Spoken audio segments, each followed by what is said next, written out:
Good evening and welcome to JoyNews Prime. The news is live from our studios here. We're live on DSTV channel 421, GoTV channel 125, and around the world on myjoyonline.com. My name is Fostina. Sarfo. Tonight, construction on WACA Coastal Protection Project in the Volta Region to begin soon as President Mahama promises speedy works after visiting communities recently affected by tidal waves. Also tonight, Ghana Journalists Association heads to the Supreme Court over what it calls the abuse of the Electronic Communications Act by security agencies against journalists. Attempt by Wesley Girls to stop ongoing Supreme Court case challenging its alleged religious discrimination thrown out with substantive action set to be heard. Security agencies launch a manhunt for the driver of a Toyota Voxy vehicle captured in a viral video driving recklessly on the Accra-Kumasi highway. At 8 p.m., Pius Kujubaka comes your way with Prime Business. Chamber of Oil Marketing Companies moves to ensure its members comply with the NPA's price floor program as petrol and diesel prices adjust downward from May 1.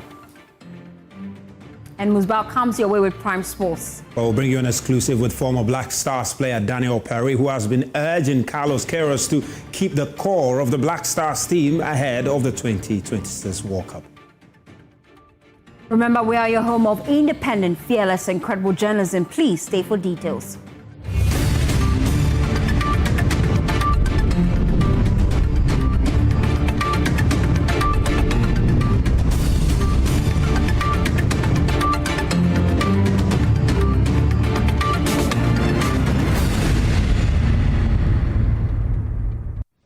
Thanks for choosing us. Tonight, we start from the coastal areas and look at some of the key happenings there.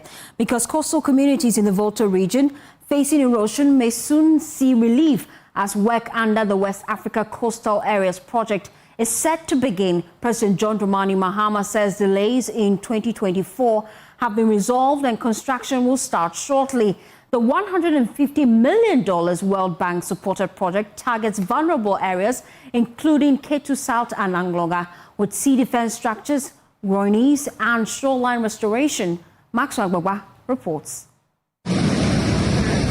The WACA project, supported by the World Bank with a funding envelope of $150 million, is designed to protect vulnerable sections of Ghana's coastline, stretching through areas including Ketu South and parts of Anglonga. Planned interventions include the construction of sea defense structures, installation of groynes to reduce wave impact, and ecosystem-based measures, such as mangrove restoration and coconut tree planting to stabilize the shoreline. President Mahama promised that work on the project will begin soon. The project stalled for a while in 2024, mainly because of the elections. And then when we came, we continued it. And so I'm happy to announce that the feasibility study is finished. They are at the design stage. After the design stage, they'll do the procurement. That is the actual construction of the WACA project. And so I'm sure that very soon, we'll try and speed it up. Very soon, you see that work will start on your coastal area. He said as part of interim measures, the government intends to work with the Volta River Authority to dredge the estuary to ease pressure on the coastline. He stressed that funding for the initiative remains protected. He stated that the project had experienced delays in 2024 due to the election period, but has since resumed. We tried to repurpose some of the World Bank projects. But as the minister said, we protected the $150 million that is meant for the WACA project. So your money is safe and the project is going to go on. Some of the other World Bank projects stalled and the money is being repurposed for other important priorities. And so I just want to ask for your cooperation as we continue the processes to do the work. But in the meantime, we will contact VRA to see if they can do some dredging in the main estuary, so that it eases the pressure on this side. President Mahama later visited the sea defense site in the Akufo-Addo community in the Volta region, which was constructed by his government in his first tenure. He said he was impressed that the project was still intact. I'm proud to see that this sea defense is still very effective. I remember in 2013 when I visited here, this road was half eaten by the sea. And then the electric poles were just by the road. And the sea had felled some of the electric lines. So the contractors had to reposition the electric cables over there and run a new line that way, and then reconstruct the road, and then do the sea defense. And today, the sea defense is still looking very good, and communities are thriving. We're doing Blekusu 2, that's after Blekusu 1. So that will give sea protection all the way towards Ketu. And then the WACA project will take care of the rest. This is all the result of climate change. The sea levels are rising, and because of that, coastal communities are all affected. So it means that government has to spend more money to try to protect the coastline. But there's a very good job. You can see many years after I left office. I think we finished in 2016 or so. Many years after we left office, the sea defense is still looking very good. President Mahama also visited the site of Phase 2 of the Blekusu Coastal Protection Project. He cut salt for the project in July 2025. He initiated the first phase of the Sea Defense Project during his first term as president. The scope of work under the Blekusu Coastal Protection Project entails the construction of 37 armor rocks groins with land reclamation to protect 8 kilometers of the coastline. The project is expected to be completed in 48 months. The president concluded his tour with a visit to the Womethi of Anglo Toby Sri III in Angloga. Well, let's explore this further. Join me now is Africa's Special Envoy on Climate Change, Dr. Samuel Duce. We appreciate your time here on JoyNews Prime. Now, based on your independent assessment, are the proposed WACA interventions sufficient to address the scale of coastal erosion in places like Ketu South? Coastal community.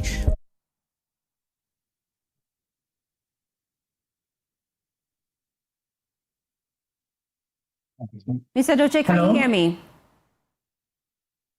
Yes, I can hear you now. Great. I was asking if the interventions being proposed are sufficient enough to address the scale of coastal erosion in places like Ketu South and Angloga. Yeah, thank you very much for the opportunity to share my thoughts on your question and what is going on.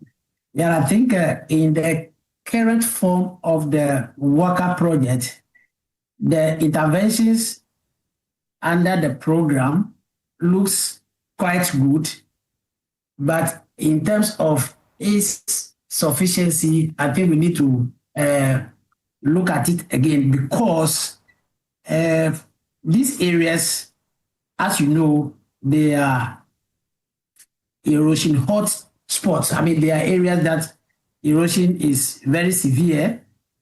And then also looking at what has happened over the years, it's immediate protection through only engineering structures, which is unavoidable, but it is at a very high risk.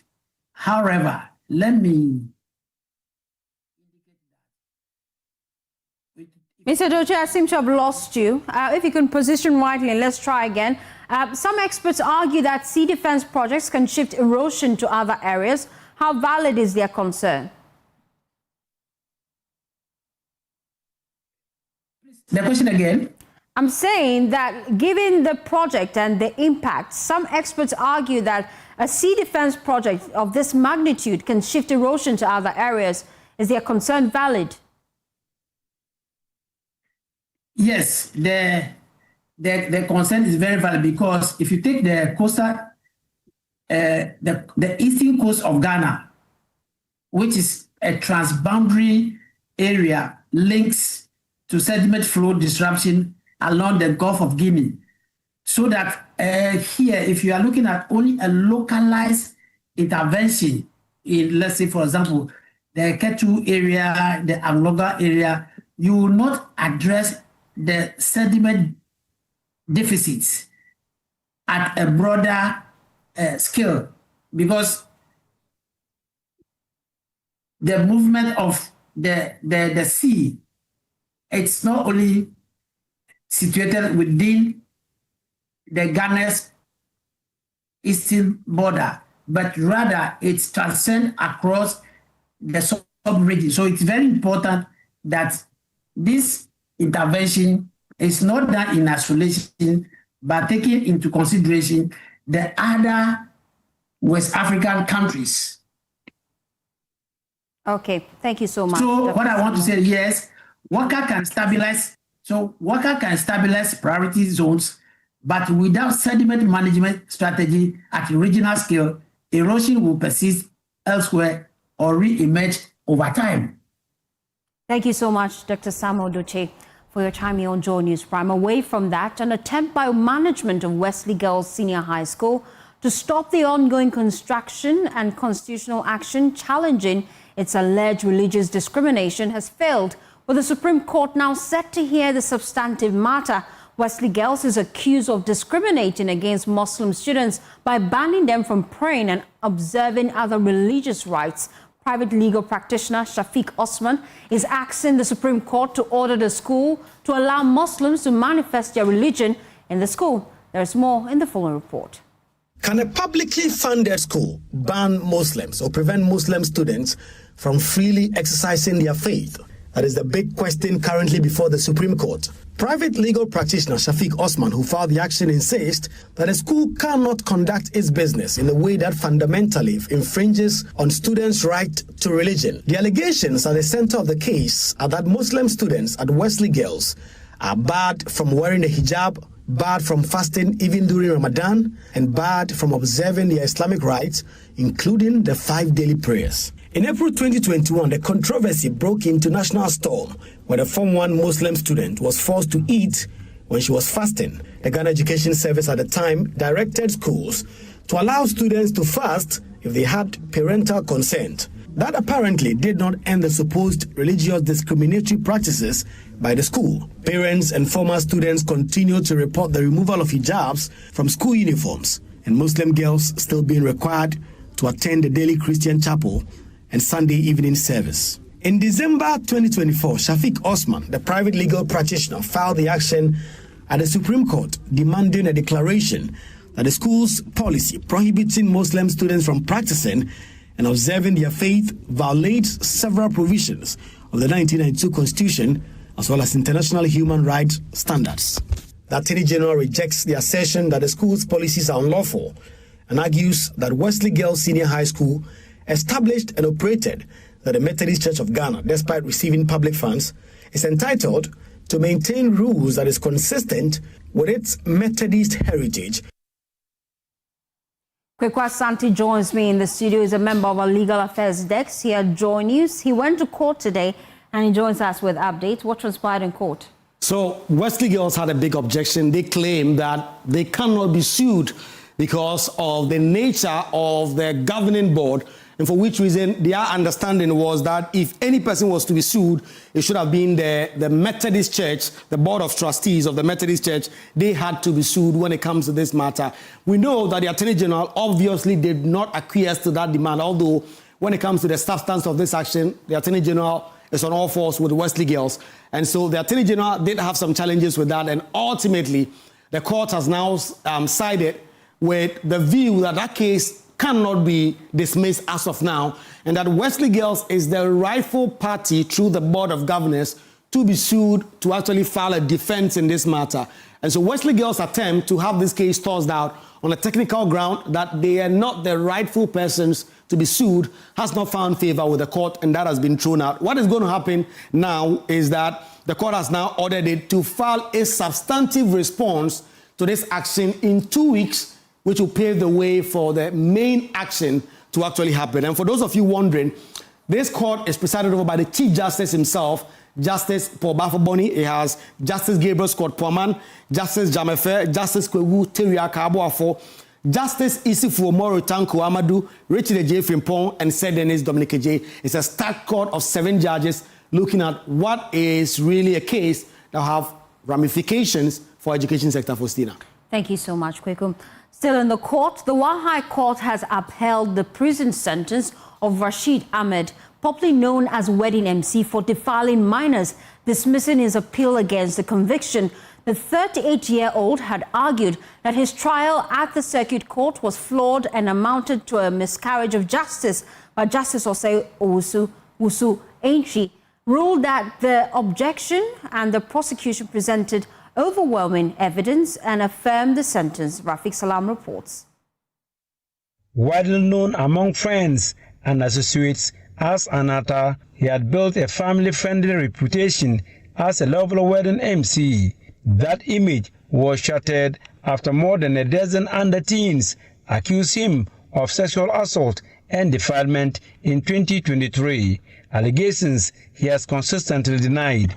Prosecutors, however, proceeded with charges involving 3 of the victims. The circuit court found him guilty and sentenced him to 22 years imprisonment in hard labor.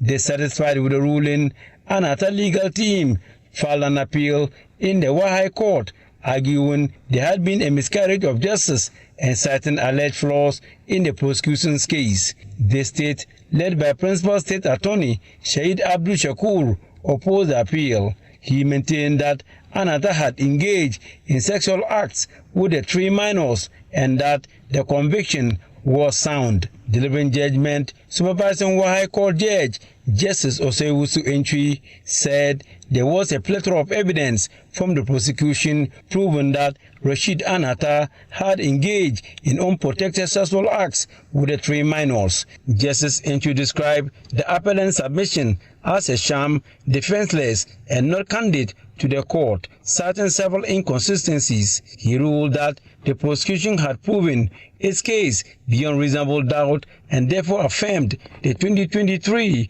was a good court decision. He was convicted on 3 different cases.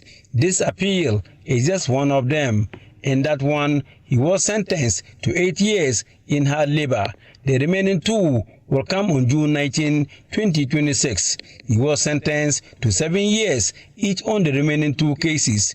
Throughout the over 1 hour reading of the judgment, Anata sat quietly with his hands on his lap, occasionally glancing at the judge. Outside the courtroom, about 24 family members and friends gathered. Many were visibly saddened by the verdict. Some frowned, while others broke down in tears as prison officers wakes Anata away. He managed to fall out to console one of them before being bundled into the waiting vehicle. The ruling is a major league. That the National Road Safety Authority and the Ghana Police Service have activated a major search operation for the Voxy driver seen in a viral video dangerously weaving between heavy-duty trucks on the Accra-Kumasi highway. Fatal Bayaga has more in the following report. The footage, which has been widely circulated across social media platforms, has triggered widespread outrage, with many calling for the swift arrest and prosecution of the driver. Speaking to JoyNews, the Director General of the National Road Safety Authority, Abraham Amalba, confirmed that the owner of the vehicle has been invited for questioning as efforts intensify to track down the driver. I can confirm to you that the police MTTD have identified the owner of the car. The owner has been invited by the police MTTD to produce the driver. So that's one step. I can also confirm to you that DVLA have blocked, or I don't know the term, but it's like they have blocked the vehicle from being able to go for roadworthy. He also urges the public to support enforcement efforts by recording and reporting reckless drivers, stressing that such collaboration is crucial to ensuring offenders are apprehended and punished to serve as a deterrent. We need vigilance from the public, and I'm happy that this viral video was from the public. We are not on all the roads. And with me sitting here as the head of this institution, immediately those complaints come to me, I'll act on them. Mr. Amalba further indicates that road crash cases have dropped significantly during this year's Easter period compared to the same period last year. These reductions we have recorded is the first of its kind in so many years. you are aware that these numbers used to be rising until this much. The reason behind this reduction is as a result of sustained campaign that we did for the Easter period. He also appealed to the Road Maintenance Fund to sustain timely releases to the authority to support ongoing public education and enforcement campaigns aimed at reducing road crashes. 95% of our funding comes from the Road Maintenance Fund. Anytime we are not giving funding, like the whole of last year when we are not giving funding, we are crippled. So I would want to impress upon the Road Maintenance Fund to continuously provide us with our percentage. And by so doing, we'll be able to reduce crashes. Authorities say the manhunt remains active, warning that reckless driving will not be tolerated as efforts continue to make Ghana's roads safer for all users.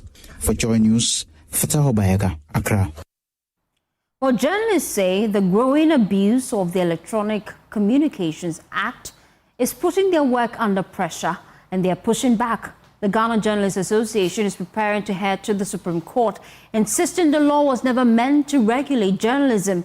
Its president, Albert Dumfo, says security agencies are increasingly relying on provisions on false communication to pursue and harass journalists. There is more in the following report. During a media engagement between journalists and security agencies, President of the Ghana Journalists Association, Albert Dumfo, says the legal action will seek a clear interpretation to determine whether the act is being wrongly applied amid concerns of a creeping restriction on press freedom through legal back channels. When journalists slip, they said false news publication. Even today, even on individual and personal level, with somebody an issue with somebody and attack the person personally, they said false news publication. If I insult my friend and he goes to the police said false news publication, then they will arrest you. The DJ has said, and we have said that we are filing processes in the Supreme Court to review, for Supreme Court to give us review on this act, so that we will all be clear as to if the act was made for journalists, or it is that the security agencies are now using backdoor.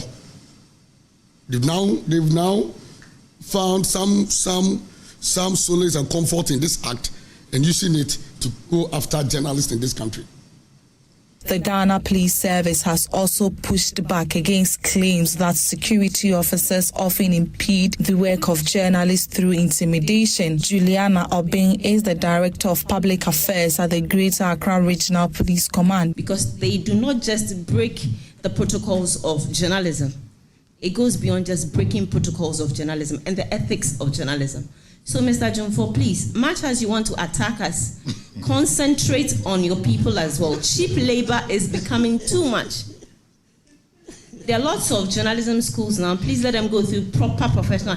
Deputy Director of National Security, Elizabeth Amayanka, called on security agencies and journalists to find common ground and work together to ensure national development. The engagement ended with a shared call for stronger collaboration as both journalists and security agencies acknowledge the need to rebuild trust and strike a balance between national security and press freedom. We'll take a break on JoyNews Prime. Still to come, though, beach sand mining intensifies at Koligono as miners pillage sand and mold blocks at the shore, forcing the sea further inland and putting lives and properties at risk. We'll tell you more in our series When the Sea Comes Home after this quick turn.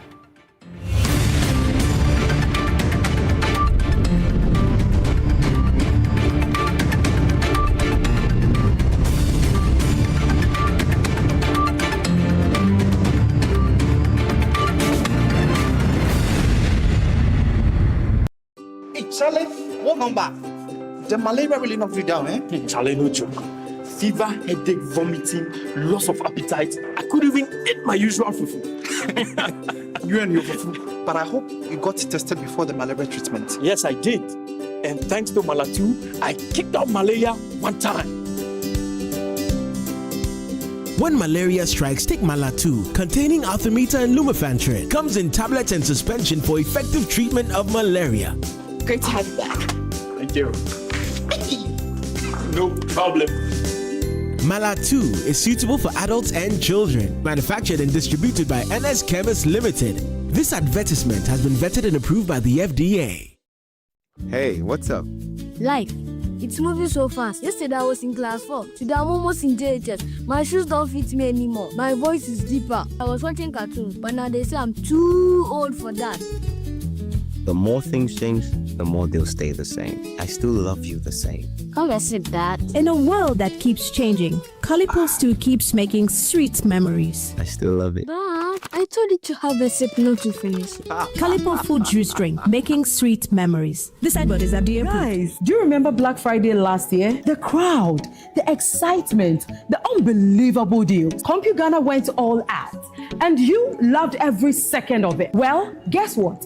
On 1st May, we are doing it again for all cherished workers. The vibe, the discount, the savings. That's why we call it May Day Mega Friday. This May, we celebrate you, the best worker, the hustler, the backbone of Ghana, with discount up to 70% off. Yes, you heard it right. CompuGhana is doing it the CompuGhana way. One day only. Do not think, just shop. All products from phones to laptops, printers, TVs, fridges, air conditioners, and everything you need to upgrade your home and hustle. But it's only on 1st May. One day, if you miss it, it's gone. So, rush to any CompuGhana showroom nationwide this Friday or shop online at CompuGhana.com. You can call us on 0302-752020 or WhatsApp 0243-143-143. See you on May Day Mega Friday. Hello, my name is Pamela from Customer Service. Please revalidate your account by texting your Ghana card number to 0500,000 247. Hey, Abili, wabadim. Madam, give me the numbers behind the ATM card. I'm calling from the head office. An email was delivered across to our customers this morning. Confirm if this is your bank account. 100,100,100. Thanks for sending your bank card details. Send the OTP now to avoid cancellation. EcoBank will never call, email, send an SMS asking for your PIN, OTP, bank card, or Ghana card details. Don't get played. EcoBank, the Pan-African Bank. Hello, please, I'm calling from Customer Experience Center. Another week is here on the greatest of all time show. My name is Giovanni Clip, and tonight we're bringing you talent. Contestant number 1, let's bring Baby Girl. Let's bring. You did it for you. Cut. Oh, there is a leakage. Where's the plumber? For quality and durability, insist on Syntex pipes. If you want quality, this be where you belong. Strong, tough, and reliable. Your perfect match to your trusted Syntex pipe. Syntex pipe, it they carry water, no wahala. Syntex pipe, it they make water they flow. Syntex, and you're strong, and you're tough.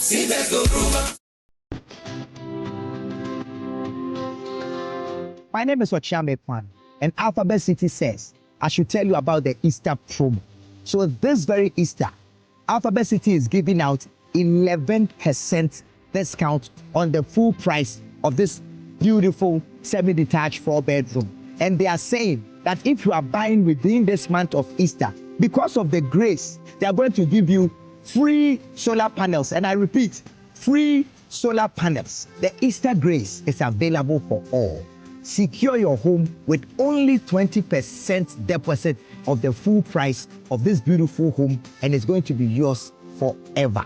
So call 0240-111-119. Alphabet City, the ABC of Home Sweet Home.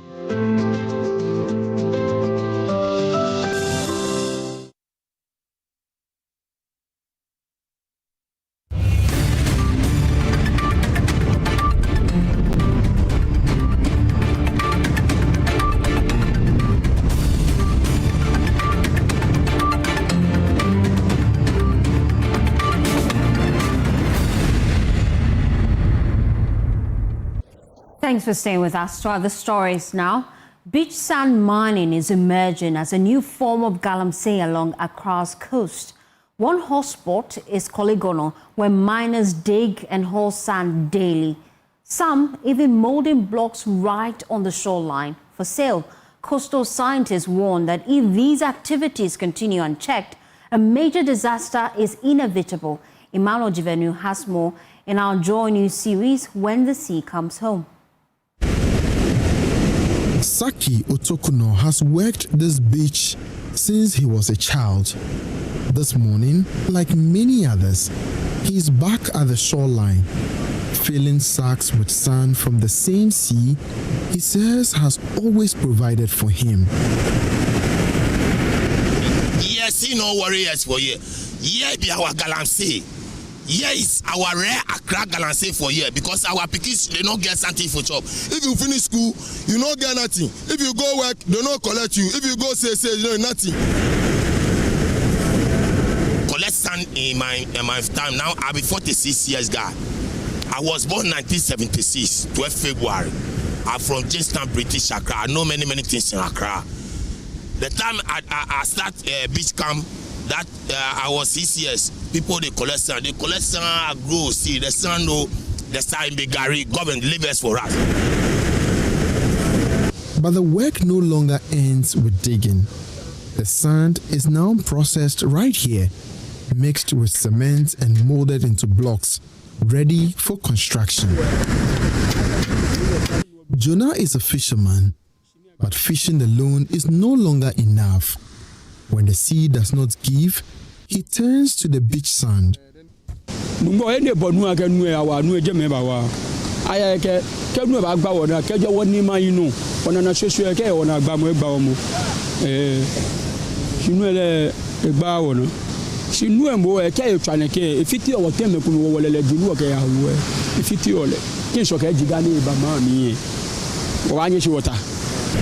The sand that once absorbed the force of the waves is thinning out, leaving the shore more vulnerable with each passing day. Coastal scientist Professor Akufo-Addo says once the balance is broken, the impact shows quickly. People may say, oh, well, that we have abundance of sand and this, but the sand is also acting as a buffer. Okay? It protects the development behind the beach. So if you remove the sand, those development from the buffer, that will prevent the impact of storm, the impact of high tides, the impact of erosion. You are depriving them of that natural barrier.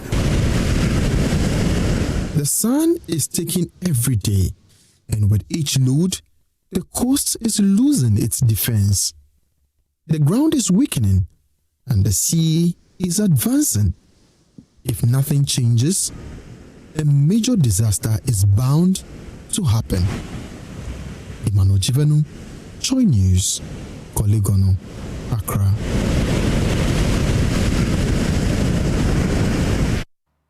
Away from that, in Savelugu, access to clean water has become a daily struggle for many households. Women and children wake before dawn and walk long distances in search of water for basic needs. The burden is affecting health and draining time that could support family livelihoods. Mahmoud Mohammed Nuruddin reports in today's Climate Evidence.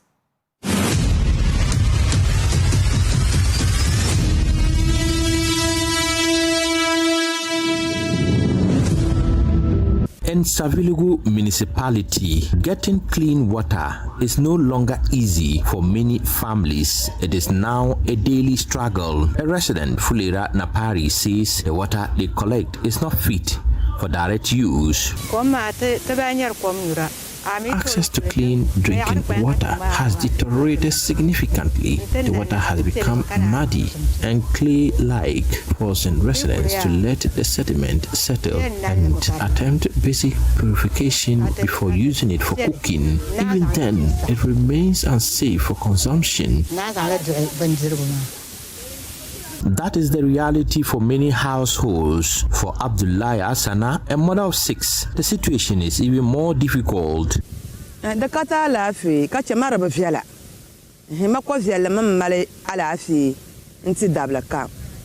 The need for dredging the dam cannot be overstated. If properly dredged, it could retain water for a longer period, possibly lasting until the next rainy season. However, if nothing is done, it may dry out completely, leaving residents with no source of water as there is no functioning pipe system to rely on.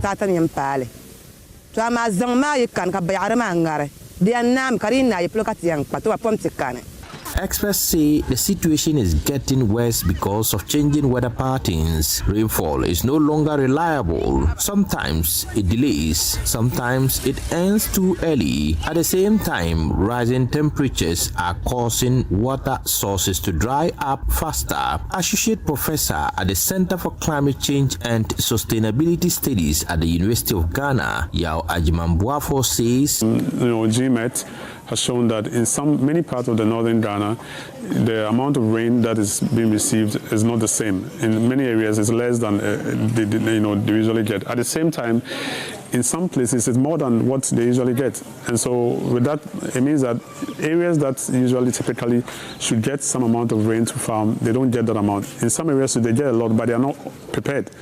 What happens in this case also is that because people's timing for the rain has changed, the time that they expect the rain, they don't get it. As changing weather patterns continue to affect rainfall and increase heat, communities in Savelugu are feeling the impact every day. This story is brought to you by JoyNews in partnership with CDKN Ghana, University of Ghana Center for Climate Change and Sustainability Studies, with funding from Claire R4I Opportunities Fund.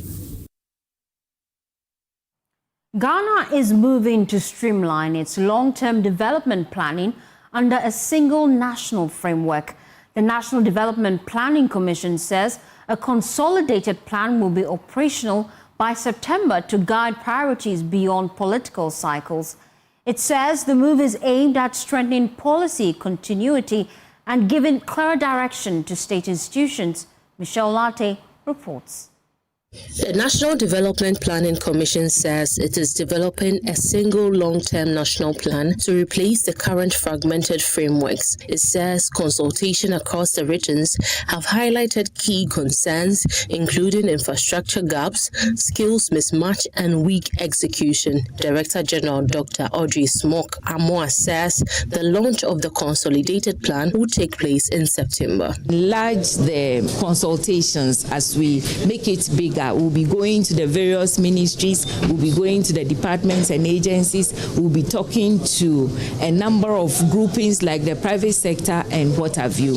We would all identify the roles we are expected to play so that when the document becomes one, we will call it our document because we prepared it together and then we'll implement it together. We are also hopeful that this time around it will be legislated so that it will be binding on whoever is in authority so that we can respond as duty bearers to the right holders we serve. To address the long-standing gap between political party manifestos and the National Development Plan, NDPC Chairman Dr. Nimwe Thompson says a policy directory will be compiled to guide party policy priorities. Parliament, both NDC and MPP, we are going to introduce them to a number of things that were not introduced in the past. One of them is what we call the Policy and Legislative Almanac. Most all the political parties hardly know or have a comprehensive view of existing policies. We've compiled them. So we are refining that, where every political party will have instant access to all available policies and laws and so forth, so that when they are preparing their manifestos, they do so from an informed position. The Commission also plans to train labor economists to strengthen the assessment of policy impacts on jobs. We will actually begin training labor economists in the beginning of May. The plans are far advanced. We are training policy analysts from key institutions in the country, something that has never been done before. As we speak, we don't really have an in-house capacity for measuring the employment impact of government policies. The reforms aim to improve coordination and delivery of Ghana's development agenda. For JoyNews, Michelle Latte. The acting chairman of the Kumasi Presbytery of the Global Evangelical Church, Reverend Emmanuel Kwame, has made a passionate appeal to government to fast-track the passage and implementation of the anti-LGBTQ+ bill. Speaking at the 2026 Consultative Conference, he observed the passage of the bill will critically safeguard the values and practices of faith in Ghana. There's more in the following report. This parliament has been holding stakeholder engagements on the Proper Human Sexual Rights and Ghanaian Family Values Bill, also known as the LGBTQ+ bill. Parliament hopes to finalize the legislation as all key stakeholders are allowed to propose amendments to the initial bill, which did not receive presidential assent. The Kumasi Presbytery of the Global Evangelical Church, made up of 43 districts from 8 regions, wants a speedy passage of the bill. Reverend Kwame Mojo, who is optimistic of the passage of the bill, is reminding the President to fulfill a campaign promise he made to fast-track the passage. We want to appeal to the government to fast-track the process of anti-LGBTQ++ bill. This is also critical to us as Christians, as Christian nation, because it truly indicates our values and our practices as we follow Christ. The Global Evangelical Church has also called on President Mahama to take decisive action to halt environmental degradation. The church observed illegal mining operations have destroyed the environment, while water bodies are gravely polluted. Under the leadership of President Mahama, Ghanaians are hopeful to see decisive action taken to halt the menace of environmental degradation and pollution of our water bodies caused by irresponsible mining activities, particularly or popularly known as galamsey. Meanwhile, the Global Evangelical Church prayed for peace in the Middle East conflict, urging America and Israel to implement a ceasefire. From Kumasi, for JoyNews, Agyeman-Rawlings reporting. The woes of the Chief Executive Officer of the Ghana Free Zones Authority are not yet over, because the New Patriotic Party is calling for her immediate dismissal. The call comes at the back of his attack on chairman of the Church of Pentecost, Apostle Eric Yamiche, for criticizing the deteriorating galamsey activities in the country. Her action has received some severe public backlash, forcing the Chief of Staff, Julius Zebra, to offer a public apology. But President of the Ghana Catholic Bishop Conference, Bishop Matthew Kwesi Gyamfi, says that the move is not acceptable. And the General Secretary of the Christian Council of Ghana, Reverend Cyril Fayosi, is pushing back any political attempt to gag the church on the galamsey matter. Our politicians to understand that the church has a say. The leaders of the church have a say because they are Ghanaians. They also belong to the nation. And they have to contribute to matters that affect all Ghanaians, including themselves. And no politician, whoever he or she is, should silence or threaten. And to talk about, they will deal with you as politicians. What does she really mean by politician? Does it mean that over there they fight, or they deal with insults, or they deal with imprisonment? What does he really mean, like, we will deal with you like politicians? So we want us to discuss these matters, really. And the fear of Ghanaians, of politicians, should no longer exist in our country. And we are not going to tolerate that. Everybody can say what he or she believes about the affairs going on in the country. Men and women of God, pastors, imams play key roles in the political arena. So there's really no distinction.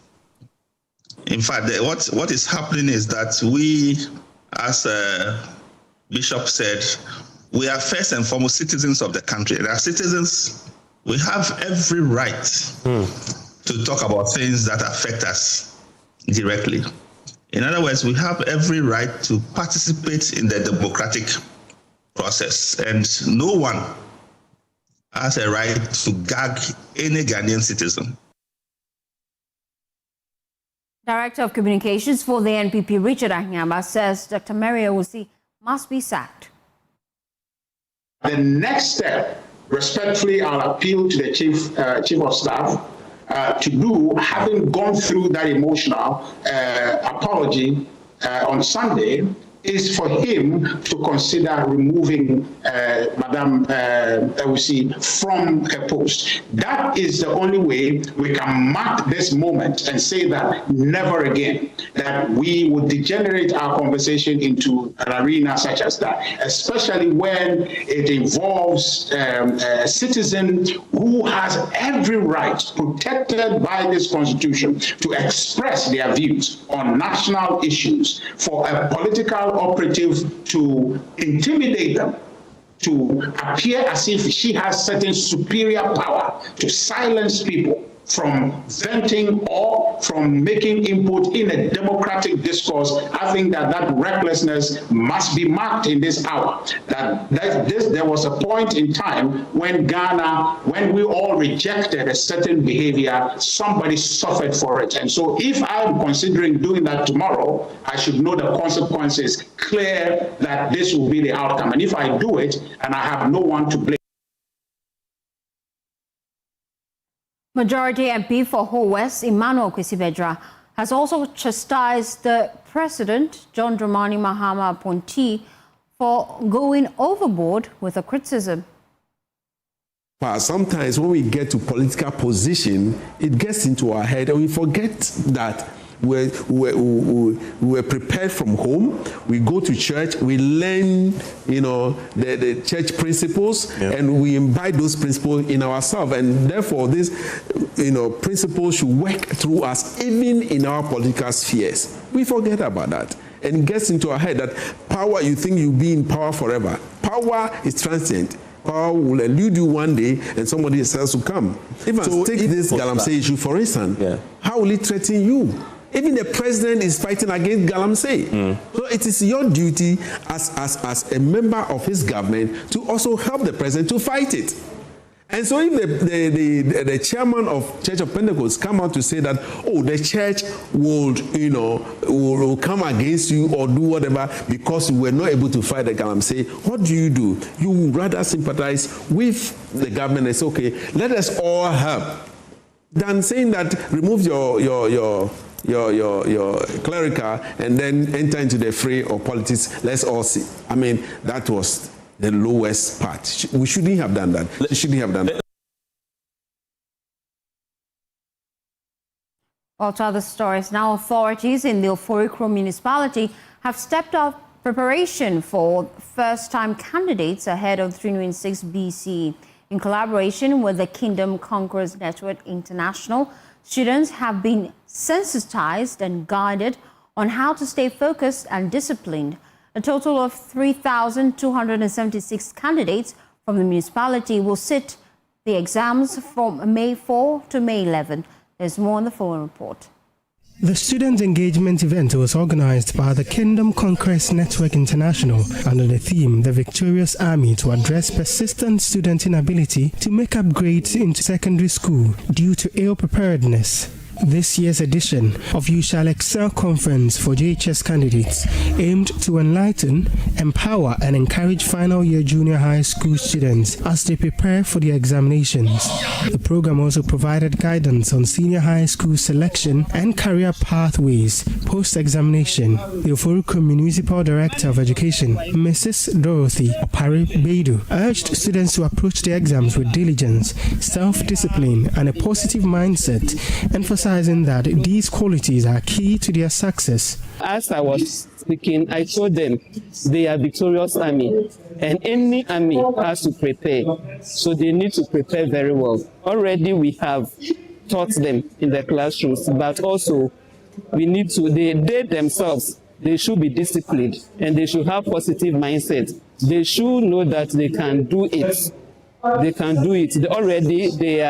They have succeeded. But if they entertain fear, it means that at the end of it, or they will go to the examination hall, and then whatever they have learned, they may even forget. But when they have positive mind, with discipline, they will be able to make it. Determination and then focus, they will be able to make it. So we have come together to encourage them to do what is expected of them to do. Further called on examination supervisors to uphold their responsibilities and ensure a fair and more practice-free examination process. So sometimes supervisors also allow the student to cheat. So I have called them, we have come together, we have told them that they shouldn't allow the students. They shouldn't entertain phones in the class examination hall. They are supposed to go and do the work because they should know that they are doing the work for me. At the end of it, or if they go and allow the children to cheat, it is going to affect the whole municipal. So I have called the supervisors, I have spoken with them. I'm here to do that of the invigilators. So we are also going to meet and then start.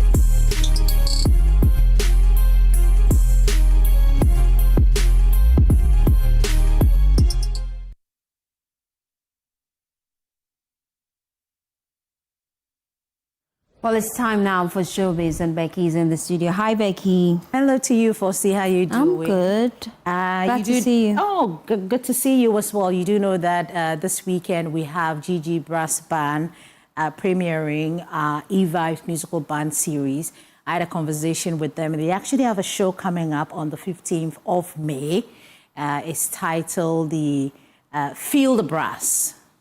Simple, Feel the Brass. So they've been telling me all about what to expect come 15th of May at the Alliance Française.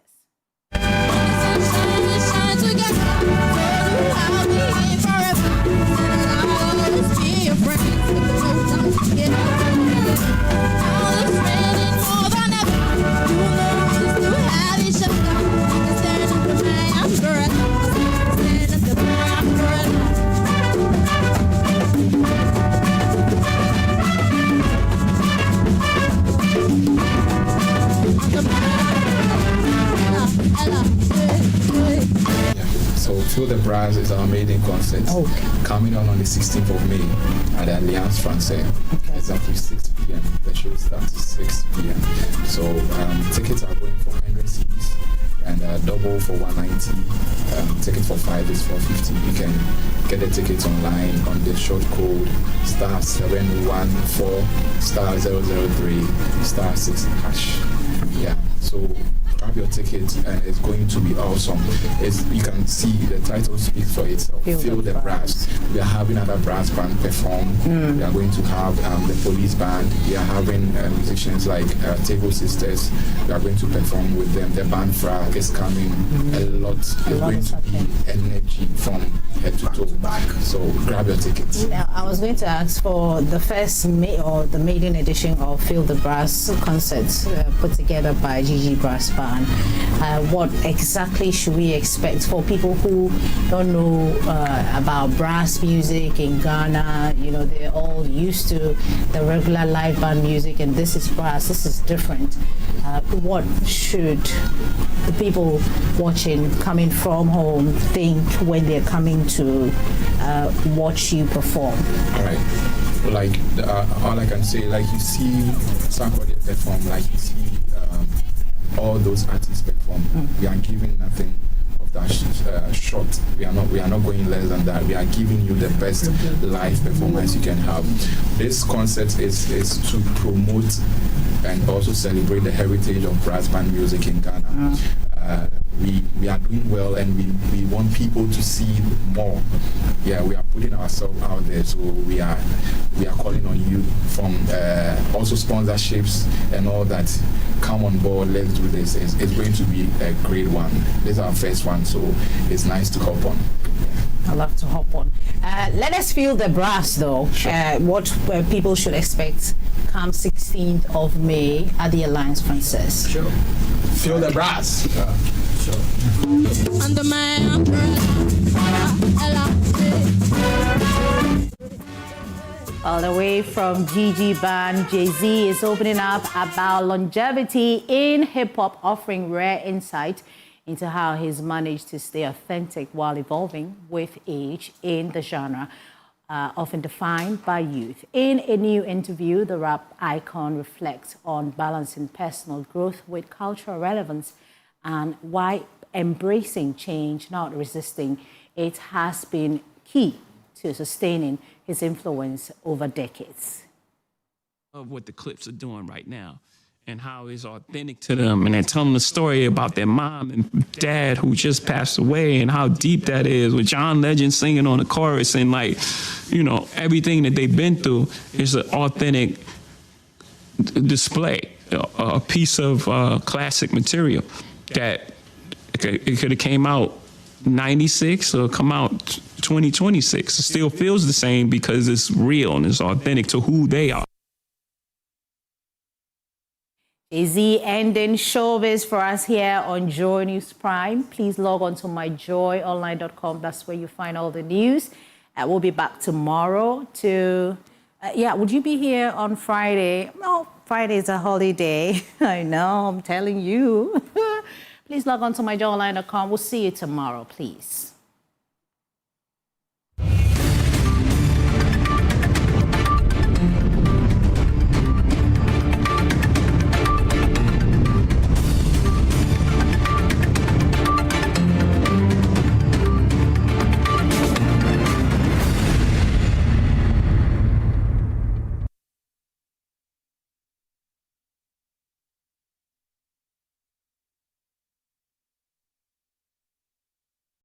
Did you know that laser can be used to help diagnose and treat your glaucoma? You can have modern cataract surgery like those done in Europe and America right here at the St. Thomas Eye Hospital. You can have modern phaco cataract surgery, retina detachment surgery, macular hole, and all kinds of laser surgeries done right here in Ghana.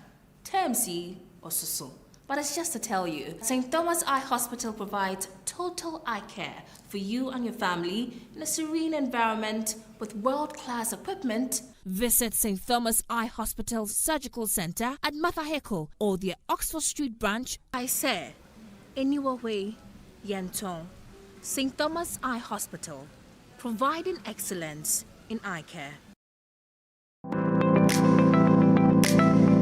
Hello everyone, welcome to the Spot Furniture, where we turn your dreams into reality with our exquisite furniture. My name is Ohima Champuma. Let's get started. These section of sofas are one of our best sellers. They are perfect for family gatherings and a cozy movie night. Here in our dining room section, you will find everything you need to host those unforgettable dinner parties. Hello.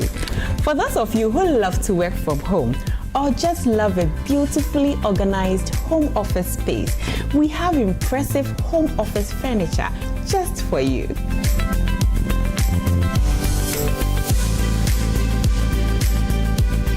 Now, let's explore our bedroom furniture. Take a look at these sets, best of its kind, and it's available in various sizes and finishes to match your decor. That concludes the tour of our showroom. I hope you enjoyed it as much as I did. Visit us soon or log on to our website.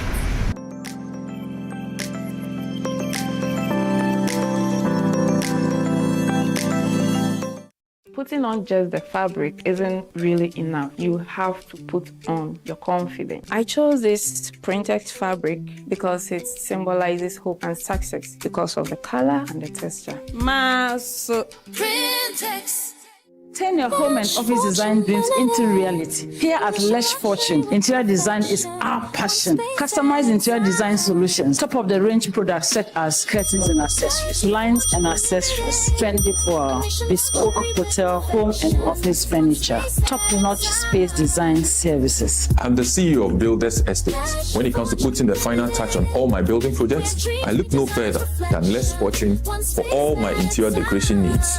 They bring your ideas to life. Turning your house into a home takes more than just aesthetics. You need beauty and elegance, and the expertise is very important. That's why I choose Lesh Fortune Limited, because they have experience. Yes, indeed. With our many years of experience, we would excite you. So make that call now. Call us on 0244-265588 or 0302-811163. Lesh Fortune Limited.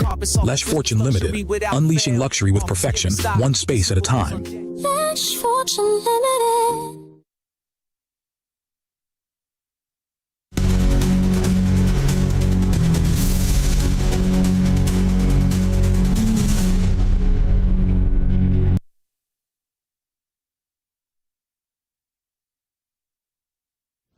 Hello, good evening, everyone. Welcome to Prime Business. I am Pius Kojubaka. The Chamber of Oil Marketing Companies, COMAC, says it will ensure its members comply with the NPA's price floor program as petrol and diesel prices adjust downward from Friday, May 1. Speaking ahead of the new pricing window, Chief Executive of COMAC, Dr. Rivesing Upon, stated that no oil marketing company under its umbrella will sell petrol below 14 cedis 20 pesos per litre or diesel below 15 cedis 57 pesos per litre for the first pricing window.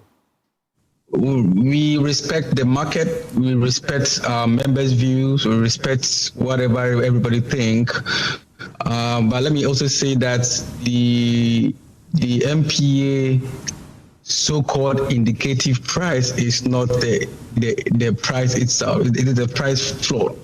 You can argue the fact that but most of our members would sell at that price. Let it be. As far as you're not below it, it's okay. All that we are saying is that we are selling at a cost price plus margins.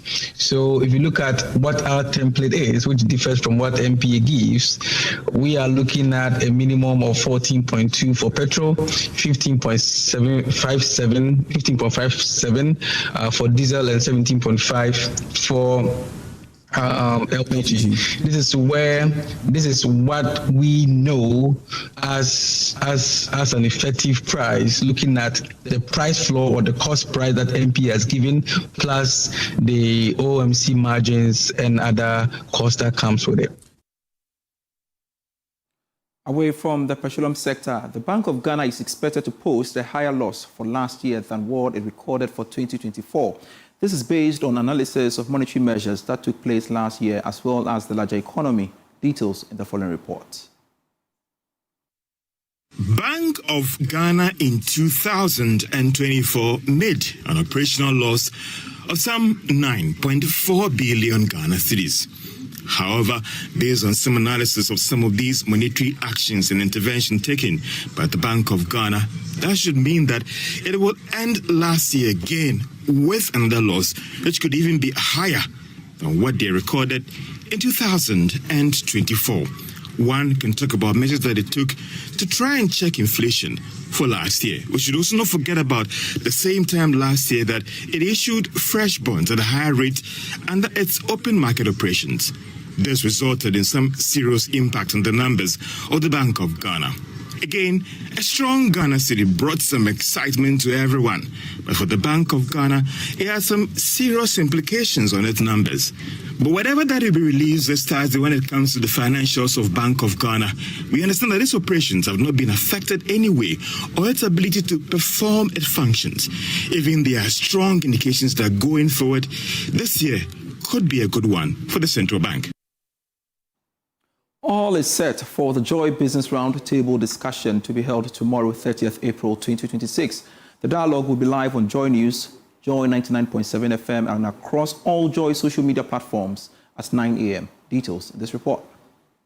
The program, which will be held on the topic Mahama at 16 months, do economic narratives match real sector outcomes, will have a panel consisting of Frederick Emisa, technical advisor at the Ministry of Finance, Magbidu Abuaji, the CEO of the Ghana Chamber of Commerce and Industry, and economist Professor Ejapoma Jeke Dako. The rest are Vice President of the Ghana Union of Traders Association, Joseph Paddy, Partner in Financial Advisory at Deloitte Ghana, Yao Apialate, and the CEO of Delex Finance, Joe Jackson. The Joy Business Roundtable discussion is a strategic policy dialogue to critically examine Ghana's macroeconomic trajectory over the past 16 months and provide a constructive policy-oriented platform to assess the extent to which the economic gains can be more effectively transmitted into tangible improvement within the real and productive sectors of the economy. In particular, the dialogue will focus on identifying practical policy measures and strategic interventions required to ensure that macroeconomic progress translates into sustained growth in agricultural, industry, and services, as well as improved outcomes for businesses and households. The discussions will also be anchored on empirical evidence and will seek to generate actionable insight to strengthen the link between macroeconomic stability and real sector performance. The program will be live on the JoyNews channel, Joy FM, and all social media platforms. All right, so let's connect tomorrow on that big platform. Now, Deputy Presidential Spokesperson Shamima Muslim has reaffirmed government's commitment to reset Ghana's public sector to restore trust and productivity. According to her, this is in line with President John Mahama's reset agenda for the country. She spoke at the 15th edition of Heroes of Distinction Awards held in Accra. Details of this report. Speaking at the 2026 edition of the Heroes of Distinction Awards ceremony in Accra, Deputy Presidential Spokesperson Shamima Muslim reaffirmed President Mahama's commitment to the reset agenda in public service. She noted that strong and efficient public institutions remain key to driving economic growth and national development. On behalf of my boss, the Honorable Minister of Government Communications, Presidential Spokesperson and MP, the Honorable Felix Kwachi Ofosu, as I convey to you the warm greetings of government and also reaffirm with clarity and conviction our unwavering commitment to building institutions that are not only efficient, but are truly accountable and responsive to the aspirations of our people. 15th edition of the awards held under the theme Resetting Our Public Institutions, a panacea for rapid economic recovery, brought together government officials, business leaders, and distinguished personalities from across the country. The rationale behind the conference is to create a platform that will deliberate on critical issues confronting the nation. We call it the calls of the nation, and preferred solutions. Also, laurels are presented to deserving West Africans who have excelled in their various fields of endeavor, thereby making the continent proud. 14 personalities and corporate institutions were honored for their outstanding contributions to national development. Among the awardees were Inspector General of Police Christian Tete Yohunu, Presidential Spokesperson Honorable Felix Ofosu-Kwache, Dr. Hannah Louisa Bisiu Kote, Subin Akwaboso Rural Bank, and the Benadak Herbal Medicine Center and Clinic. It's a great privilege to have been awarded the Herbal Clinic of the Year. In fact, it came as a surprise. This proves that in this world, you may not know that people are watching whilst you keep doing what is very good. The event, which was organized by the West Africa International Press Limited, the publishers of the new Ghanaian magazine, was chaired by the president of the Regent University College of Science and Technology, Nanaya Bwedi Apia. President of the Ghana Consulting Engineers Association, Engineer Kwabena Bimpong, is pushing for stronger collaboration between engineers and financial institutions to help bridge Ghana's infrastructure deficit. Speaking to Joy Business ahead of the FIDEC Africa Infrastructure Conference 2026, scheduled for May, he stressed the need for innovative financing and strategic partnerships to accelerate infrastructure development across the country. 130 to 170 billion, but the amount of money that we are able to generate is about 60 to 70 billion dollars. So there's a need for us to collaborate. It's all about collaboration. You know, bringing the financiers, the multilateral and development banks, bringing those who are even entrepreneurs to the table to discuss. Because there are some, sometimes we think that roads are just a public good, but then roads can also be seen as infrastructure that can be privatized. So this is an opportunity to bring such financiers and banks together for the delivery or for the the closure of this financing gap that I mentioned. So after this conference, we are expecting that there will be more collaboration, because one of the things that we have done over the years, or what we have not probably done well in Africa, is collaborating. There's a need for us to collaborate from one country to the other. And also for our youth, we want to bring about innovation. So we have a youth, what we call them the future leaders, because they are the future of this continent. And there's a need for us to bridge the innovation gap. The Ghana Revenue Authority has been justifying the decision to close some shops and businesses for non-compliance of the tax laws. The authority has maintained that although shutting down businesses is not part of its mandate, it is forced to do so as a means of getting tax defaulters to clear their outstanding debt. Speaking to journalists at the new Kaswa market after taking some traders through tax education as part of the Tax and Good Governance Month, Deputy Head of Tax Service Center at Kaswa, Kwame Damwa-Senkwan, argued that the actions by the GRA are backed by law and must be obeyed. The tax education at the Kaswa New Market was organized to round up activities marking the Good Governance and Tax Month, which is celebrated every April across the country. The move is to create awareness for citizens to understand their tax obligations and honor them accordingly. The Ghana Revenue Authority in recent times have carried out operations in certain areas to compel businesses to clear their tax obligation. Speaking to journalists after the tax education, Deputy Head of the Kaswa Tax Service Center, Kwame Damwa-Senkwan, said the actions by the authorities backed by law. I also mentioned that we don't go out and pursue taxpayers just like that. Everything that we do there are based on laws. And so you cannot go to somebody's shop, for instance, having his wares, go for a loan, rent a business house with his goods and go there and say we will lock the store. Why and how can you lock a store? You will lock the store because we are doing these things backed by law. And so it is incumbent on everybody who works in Ghana and earns income that if you are doing business, you make sure you pay your taxes. He urged all citizens to make it a civic duty to understand all their tax obligations and pay on time to avoid penalties. Pay the taxes to us. And so when we talk about VAT, it is at the end of the month. When we talk of employee tax are paid, when you pay your employee, the month ends. Getting to the month ending that we receive our salaries. So the next month, by 15th, we should have deducted the tax and pay. If you don't pay at that due date, penalty will accrue. And it is 500 straight away. And then 10 with the subsequent days when the taxpayer has not corrected the default. And so that is what we term as paying or filing your taxes at due date.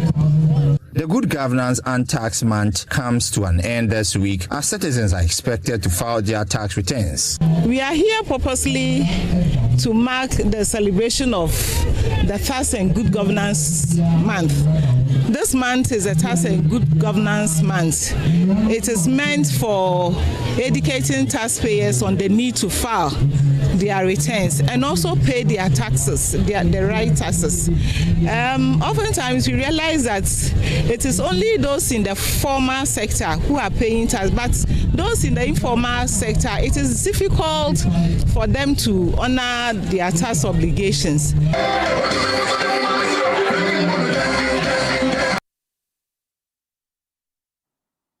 Africa's youth employment drive is gaining momentum as institutions scale partnerships to bridge the gap between education and the world of work.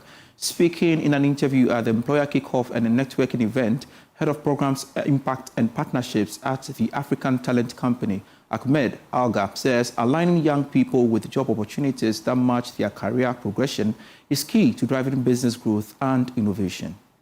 The African Talent Company, through platforms like Jobberman and Brighter Monday, is deepening collaboration with the MasterCard Foundation to scale youth employment across Africa. Speaking at the employer kickoff and networking event, Head of Programs, Impact and Partnership, Agyeman-Rawlings, says the partnership aligns with the Young Africa Work Strategy, targeting millions of dignified job placement, particularly for women and marginalized groups. Unemployment is really one of the biggest challenges in Africa, and it's one thing that cannot be solved alone. It requires both actors and both state actors and non-state actors to come together to form some sort of collective leadership in addressing the challenge as unemployment. I think that strategically our partnership with the MasterCard Foundation is really relevant because there's that strong alignment in understanding what the future holds for young people across Africa. We have a large youth population.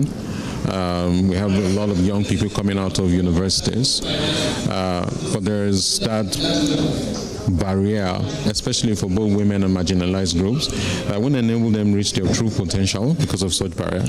And so our organization, TATC, via Brighter Monday and Jobberman, is to help remove that barrier and provide that systemic growth for youth development across Africa. At the program level, the MasterCard Foundation Associate Program is using structured internships to ease the transition from school to work while helping businesses tap into emerging talent. Program Coordinator Toluwani Aina explains that the 12-month placement model equips young people with practical experience, career clarity, and financial independence. The program is designed to bridge the gap between young graduates from the university and the world of work. We find out that it's a bit difficult for young people to get jobs when they come out of school. So this internship of 12 months just gives them a seamless flow into the world of work. That's one. Number two, basically generally around Africa, there's the issue of unemployment. Now this program is also designed to reduce the rate of unemployment across Africa. So we work with these young people, place them on jobs, they're able to stand on their own financially and even academically, even career-wise, right? And the third one I would say is that the program also helps create clarity around what it is they want to do in terms of their careers. Stakeholders say scaling such partnership and employer-led training models will be critical to reducing unemployment and unlocking Africa's demographic dividend. Businesses in Ghana are being urged to embrace artificial intelligence to remain competitive in an increasingly digital global economy. Chief Information Officer of MTN Ghana, Bernard Akwa, made this known at the MTN Business CTIO Roundtable Africa 2026 held in Accra. More in this report. The conversation around artificial intelligence is gaining momentum across Africa as businesses explore new ways to improve efficiency and growth. At the MTN Business CTIO Roundtable Africa 2026, industry leaders gathered to discuss the role of emerging technologies in shaping the continent's future. According to Chief Information Officer of MTN Ghana, Bernard Akwa, small and medium-sized enterprises must begin to take advantage of AI tools to enhance their operations and remain competitive. SMEs especially need to really take advantage of that. You're an SME, usually you're not very big, you don't have a lot of people working for you. So using a tool like AI to help you to almost like expand your staff, if you like, okay, it means that you can be more efficient. You can actually be operating as if you are much bigger than you actually are. So that was the real message I was giving out. If you can use AI effectively, then you can actually set yourself up to be a much bigger organization, right? On a par with companies that are much, much bigger than you that are using human beings to do some of these tasks. He noted that while concerns persist about job losses due to automation, artificial intelligence is more likely to create new opportunities for Ghanaians. Net, there will be more jobs created than lost. Okay? So there will be a lot more jobs created than lost. AI is here to stay, it's not going anywhere. And as I said last year, when somebody asked me about jobs, I said people will not lose jobs with AI. AI will replace those without. AI is here to stay. And I think it's incumbent on all of us to embrace it and get a benefit out of it for the benefit of ourselves, for our companies, for our country at large, and for the continent. On Ghana's pace of digital transformation, Mr. Akwa acknowledged that the country may appear to be lagging behind. However, he believes this cautious approach could ultimately be beneficial. Nothing is slowing us down. Nothing is slowing us down. I think, it's a journey you are going on. There are benefits and there are risks. So whenever you are taking these kind of journeys, you take it in a way that is measured.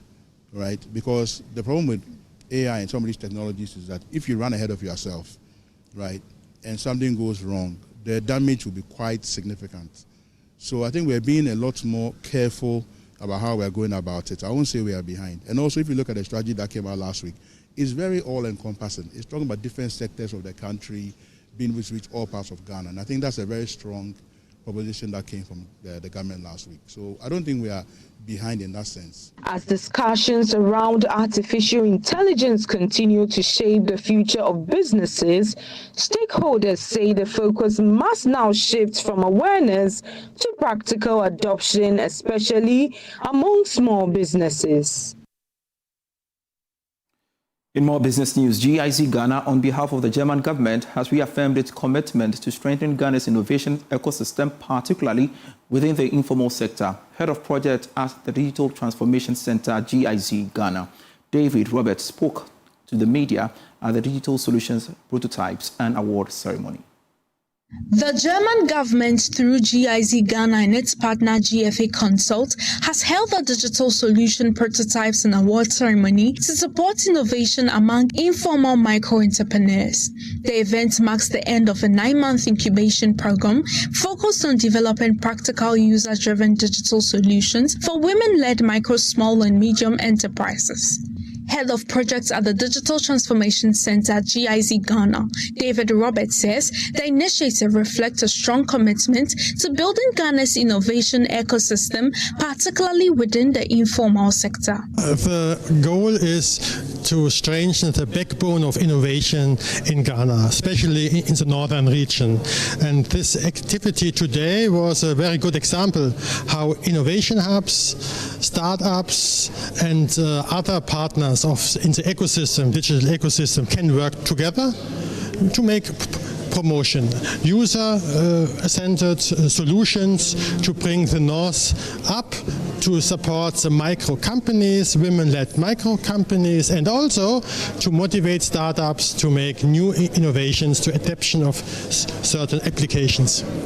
Project team leader GFA Consult Winfred Cotton is urging stronger collaboration between stakeholders and startups to ensure these digital solutions reach end users, especially farmers. The need for the startups to partner, to join forces to ensure that they can quickly grow, they can reduce redundant efforts, and they can ensure that the synergies that benefits that exist with partnerships can be translated into their businesses. I think based on that, I would say that we follow the call the representative of the ministry gave, and we ask that those who are also looking at opportunities in the agriculture space can join with our startups to ensure that this scales and reaches more farmers in other communities.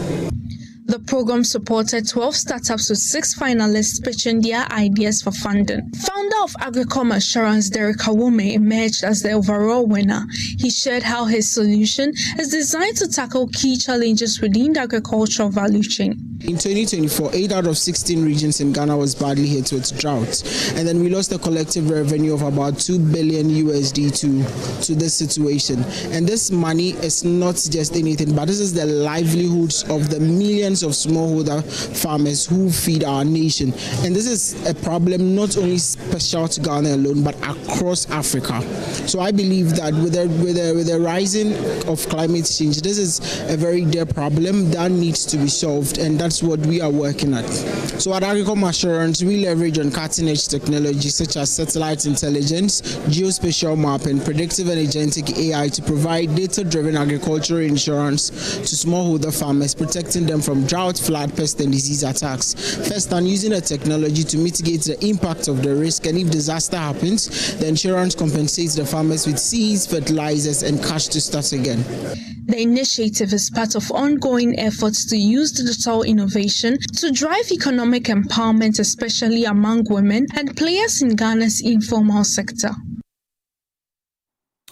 In some other business stories, Meridian Port Services MPS has reaffirmed its commitment to sustained investment aimed at positioning Tema Port as a premier hub for maritime trade in West and Central Africa. Chief Executive Officer of MPS, Mohammed Samara, says the $75 million investment in new cranes strengthens Terminal 3's strategic role, boosting its capacity and competitiveness across the region. Kwame Yanka has more. Meridian Port Services is marking a milestone at Tema Port, a vision dating back to Ghana's premier, Dr. Kwame Nkrumah, in the 1960s, as it pushes to position the country as a leading hub in West and Central Africa. The company has taken delivery of 19 new cranes, 3 shipped to shore, and 16 rubber-tied electric gantry cranes valued at $75 million, expected to boost port capacity from 2.5 million to 3 million 20-foot equivalent units, or TEUs. The new cranes are capable of handling up to 24th row on vessels, positioning Terminal 3 of the Tema Port ahead of regional standards and future shipping demands. Chief Executive Officer of Meridian Port Services, Mohammed Samara, says the expansion will enhance connectivity from Douala in Cameroon to Dakar in Senegal. This value, the economic value for this, it outweighs far more than what it is, because these are capable of moving Tema Port throughput capacity from 2.5 million to 3 million TEUs, and I will leave the math to you to work out what is the value of a TEU. Probably around $50,000 times $500,000 more. So that's quite a significant amount of trade that will be abled in Tema over here. Co-shareholder of Meridian Port Services is Ghana Ports and Harbours Authority. Director General of Ghana Ports and Harbours Authority, Brigadier General Paul Seydou Tanye Kulonu, says as part of its Port Development Master Plan, MPS is advancing Tema Port Terminal 3 as a regional container hub. As part of the master plan, that's the Port Development Plan, the aim is to make Tema, particularly Terminal 3, the hub for container business within the sub-region. And we are almost there. Initially, the plan was to make here the hub for transshipment, because at that time, we didn't envisage that home consumption will go this high. But I want to state that last year we made 2.3 TEUs, and hopefully we are sure that this year we shall make 2.5 million TEUs. Meanwhile, Director General of Ghana Maritime Authority, Dr. Kamal Dean Ali, who represented the Transport Minister, lauded MPS for the investment as it aligns with government's vision to position it among the highest global and regional standards. What His Excellency have done is to create an environment where investors can invest with expectation that they will get returns, and this is one of them. What MPS is bringing today will expand our port activity and by implication impact on our economy and our investment as a whole. So on behalf of the Minister of Transport and His Excellency the President, we commend MPS for this new addition, and as a Ghana Maritime Authority that oversees also the maritime interests of Ghana, we find this as a significant addition to making sure that as a country we are able to maximize the value chain of the maritime. The $75 million crane investment, including AI-powered cranes by Meridian Port Services, marks another major step in transforming Tema Port into a high-capacity, globally competitive gateway for trade and economic growth. Kwame Yankes reports for Joy Business. Thanks so much for your company. I am Pius Kojo Baka. Razak comes up shortly with Prime Sports.